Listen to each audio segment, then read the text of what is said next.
Hi friends, பாய் வீட்டு கல்யாணத்தில் இடியாப்பத்தில் கொடுக்கக்கூடிய வெள்ளை குருமா ரொம்பவுமே டேஸ்ட் அருமையாக இருக்கும். நல்லா ரிச்சாக பண்ணுவாங்க. இப்போ இந்த கன்சிஸ்டன்சிக்கு வரணுங்க. அந்த விட்ட ஆயில் ஃபுல்லாக மேலே வந்துடணும். இன்றைக்கி எங்கள் வீட்டு பிரேக்ஃபாஸ்ட் ரெசிபிக்கு தான் நான் செஞ்சுருந்தேங்க. இன்றைக்கி சப்பாத்தி, அதுக்கப்புறம் இட்லி, இந்த வெள்ளை குருமா, அதுக்கப்புறமா அந்த இட்லிக்கு வந்து வரமிளகாய் சட்னி தான் பண்ணியிருக்கிறேங்க. இந்த ஒயிட் குருமா வந்து நான் வந்து இன்றைக்கி மஷ்ரூம் போட்டு பண்ணியிருக்கேன். இது மட்டன்லையோ இல்லை சிக்கனில் செஞ்சாலுமே ரொம்பவுமே அல்டிமேட்டாக இருக்கும்.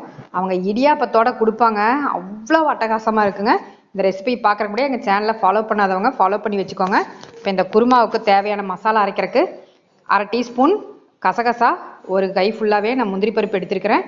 அதுக்கப்புறம் பட்டை, ஒரே ஒரு கிராம்பு, ஒரு அனாசிப்பூ, 3 ஏலக்காய், 1 டேபிள் ஸ்பூன் ஃபுல்லாக மல்லி விதை எடுத்துருக்கிறேன். இது தனியாக எந்த பவுடரும் போட வேண்டாங்க, இதே தான். இப்போ ஒரு 1/2 டீஸ்பூனுக்கு சோம்பு. இப்போ இதை வந்து ட்ரையாக இருக்கிறதுனால ஃபஸ்ட்டு அரைச்சிட்டேன். அதுக்கப்புறம் இஞ்சி பூண்டு ஆட் பண்ணிக்கிறேன். ஒரு 5-6 பல் சின்ன வெங்காயம் எடுத்துருக்கிறேன். இப்போ இதில் காரத்துக்கு தகுந்த பச்சை மிளகாய், வேறு எந்த காரமும் சேர்த்த போகிறதில்ல. இதுதான். ஒரு கப் ஃபுல்லாக தேங்காய் எடுத்துருக்குறேங்க. இப்போ இதில் மஸ்ட்டு வந்து தயிர் வந்து நான் ஒரு 1/2 கப் எடுத்திருக்கேன். புளிப்பில்லாத தயிராக எடுக்கணும். இதை நல்லா நைஸாக அரைச்சாச்சு. இப்போ மஷ்ரூமை வந்து கட் பண்ணிக்கலாங்க. வெங்காயம் ஒன்று எடுத்து வச்சுருக்கேன், அதுவும் சின்ன சின்னதாக கட் பண்ணிக்கலாம்.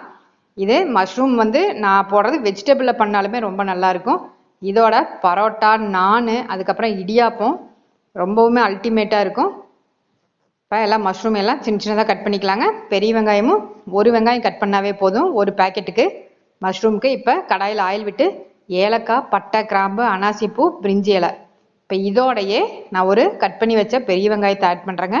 எல்லாம் ஒன்றாவே சேர்ந்து நல்லா வேகணும். மெயினாக இந்த வெங்காயம் கலர் வந்து நல்லாவே சேஞ்ச் ஆகிருக்கணுங்க. பாருங்கள், இந்த அளவுக்கு வேகணும்.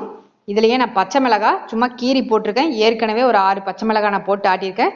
இப்போ டேஸ்ட்டுக்காக கசூரி மேத்தி ஆட் பண்ணுறேங்க. அதோட டேஸ்ட் வந்து ஃபுல்லாக அந்த ஆயிலில் இறங்கணும். இப்போ நம்ம சாப்பிட்றப்ப நல்லா தெரியும். இப்போ கட் பண்ணி வச்ச மஷ்ரூமை ஆட் பண்ணிக்கலாங்க.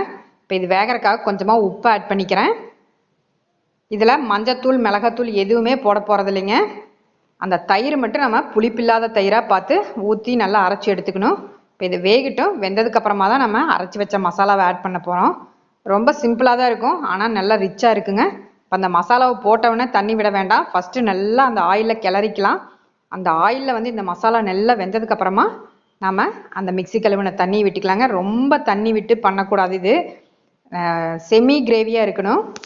இப்போ இந்த அளவுக்கு வெந்ததுக்கப்புறமா இப்போ நான் மிக்ஸி கழுவின தண்ணி மட்டும் விடுறேன். ரொம்ப தண்ணி விடக்கூடாது. இப்போ வந்து நான் ஒரு சின்ன சைஸ் தக்காளி இந்த டைமில் தான் சேர்த்த போகிறேன். ஏன்னா அதனுடைய ஃபுல் எசன்ஸ் வந்து நம்மளுக்கு இறங்கக்கூடாது, கலர் சேஞ்ச் ஆயிரும். ஏன்னா ஒயிட் குருமாங்கிறதுனால.